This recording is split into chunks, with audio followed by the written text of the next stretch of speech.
And we're live. What's going on, people? This your homeboy Wordplay TJ, and this is the No Rhyme or Reason podcast where we talk about everything for no reason at all. I got a guest host in the building. It goes by Don Havi, producer extraordinaire, part of the 52 Collective. You want to introduce yourself and just kind of share what you do, what you make, and where the people can find you. Yeah, so I'm Don Havi, and I make beats. I really just make art. Can find me on Instagram, Don Havi, DonHavi. All of my links are there. We're going to do a no rhymer review of Life is Beautiful by the Alchemist, featuring Larry June, featuring 2 Chainz. They really have come together to do this independently and produce an album that's out there. And it's been out there for a little bit. When it came out, I was like, what is this? What I want to think about is like, what was your first impression when you listened to it? Like, how did it hit you? How did it resonate or even not resonate with you? Yeah, well, at first I was like, 2 Chainz? And Alchemist?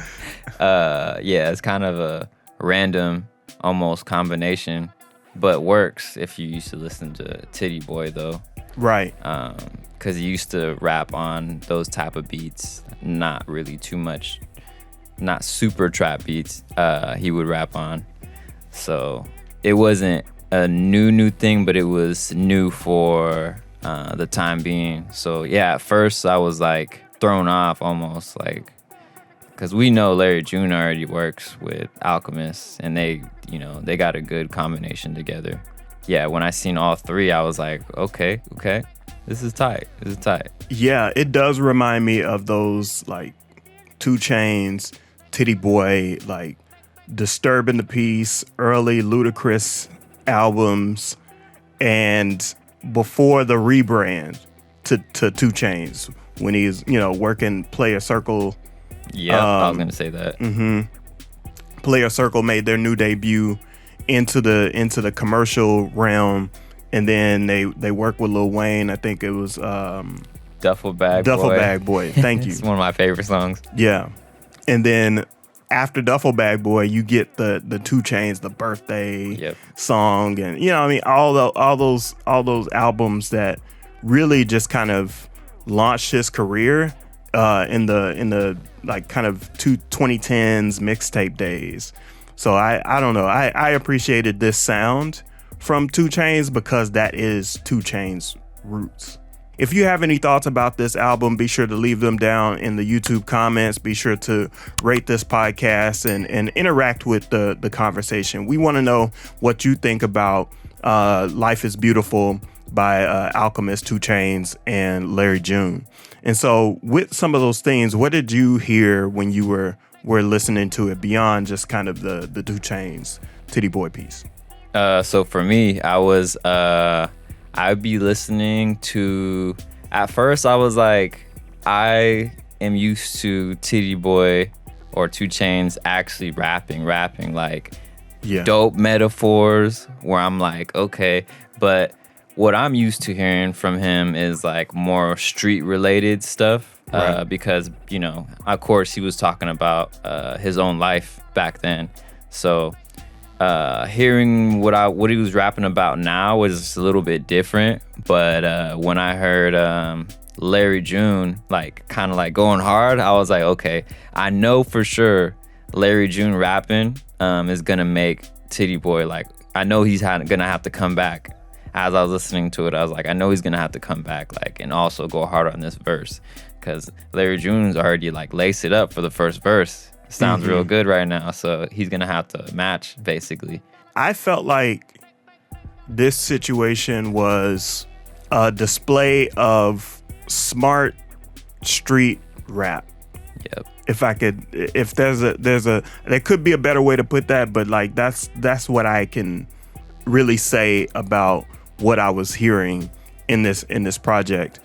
But for Alchemist, this seemed like he was blending the work that he was doing, that he does in Atlanta on mixtapes, with a lot of that kind of street rap essence. So he was testing his boundaries, adding some trap elements here and there, and then just kind of pulling it all together to bring out the best in both of these MCs. So I think with those themes, it really kind of created a cohesive and solidified project. For the production, I feel like we can continue to kind of roll on this. Is there anything else in the production that stood out to you? The reverse ones were cool. The other ones that were more sample based, I really liked those ones. I was like, okay, this is like the Alchemist that I'm used to. But yeah, how you were saying earlier, how he tried to basically mix his style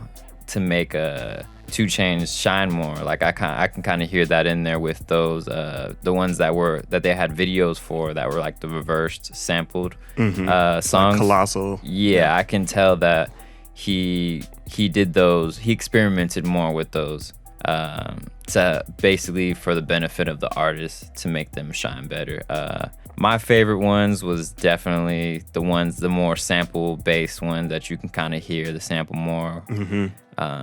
Those are always my favorite type of beats, and those are the ones that Alchemist shines on the best to me. Yeah, for me, I feel as if this is not Alchemist showing off as much as I know Alchemist to show off. I really have seen Alchemist shine on things, on records that he's done with like Kendrick Lamar and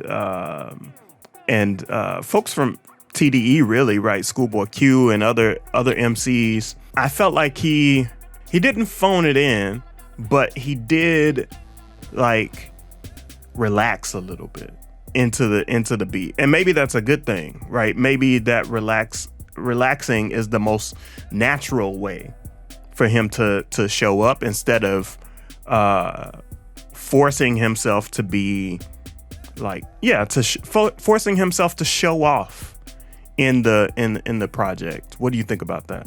Yeah, I definitely think that these beats weren't his best, but like you were saying, maybe he had to, reel it back a little bit for the sake of the other artists, really for the sake of 2 Chainz, because I feel like we know that him and Larry June make great music already together, but I think to make it a better sound for 2 Chainz. Yeah. He had to reel it back a little bit and kind of think of his favor of what placements to put the drums, what drums to use, and even what samples probably. Yeah, it sounds like what you're saying is he had to open it up for them a little bit.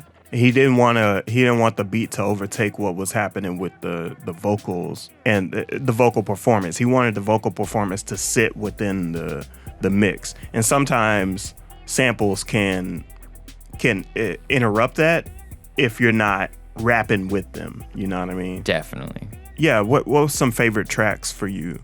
I think we were talking about the last one on the album. Jean Provey. Yeah. That was, so I listened to the first ones, the videos first, and I was like, I wasn't really feeling them too much. I was like, yeah, but they're the videos, they're the songs that have videos for a reason. But I mostly don't gravitate towards those ones anyways most of the time. But it really just depends though. For this project, I didn't really feel those ones too much. And then once I heard that song, I was like, okay, this is a good one. The production wise, that's kind of the first thing I'm listening to when I listen to a song. So once I heard the production, a couple seconds in, I was like, okay, this is what I'm talking about. This is what I came to hear, basically. Yeah.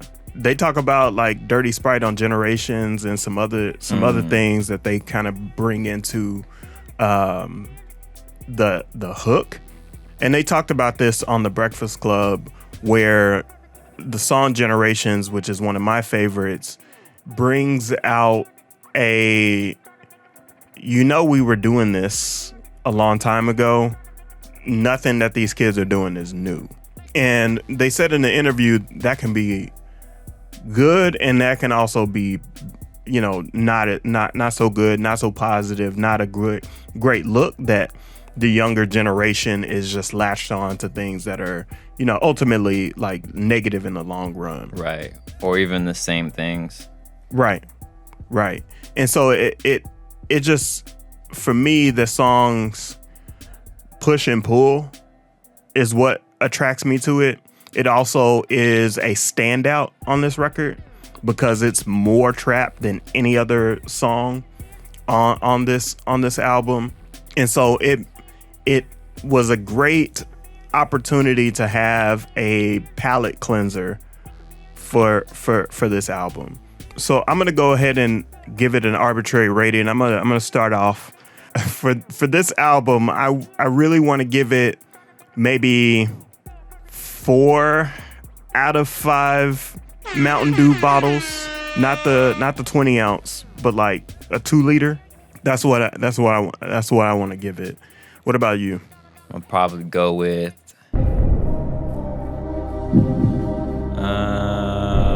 3.5 out of 5 sailboats. So 3.5 out of 5 sailboats, 4 out of 5 Mountain Dew bottles. That's where it is. The album is Life is Beautiful, The Alchemist, Larry June, 2 Chainz.